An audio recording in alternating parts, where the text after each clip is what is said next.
Hello guys, welcome to my new vlog. आज चाहिँ हामी सुर्खेतमा गर्मी भएर माथि लेक साइड चिसो हावा खान आइरहेको छौँ होइन।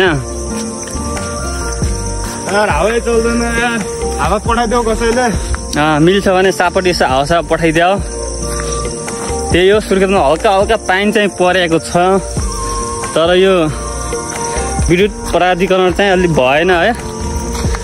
हल्का आकाशमा यत्रै बादल देखिनु हुन्न, बत्ती फ्यात्त गइहाल्छ। त्यो चाहिँ अब सरकारले पानी पऱ्यो भने 24 घण्टा गाइड, 1 घण्टा पानी पर्यो भने 1 दिन 2 दिन बत्ती जान्छ। यो चाहिँ विशेष गरी सुर्खेतलाई ध्यान दिनुपर्ने एउटा मेन विषय हो। त्यसैले अब धेरै उचाइ पे जाना हो। हम धेरै उचाइ पे जा रहा हूँ। सगरमाथा से भन्दा नि बहुत उचाइ से। बाटो देखाइदेऊ। बाटो यसै हो फेरि यहाँ बहुत। वाह, सिक्न होइन हिन्दी भाषा। हामी खास अहिले कहाँ जाँदैछौँ भन्ने कुरा फेरि तल्लो बाटो हुँदै हामी अमेरिका जाँदातिर छौँ। तल्लो बाटो त्यही हो गाइस।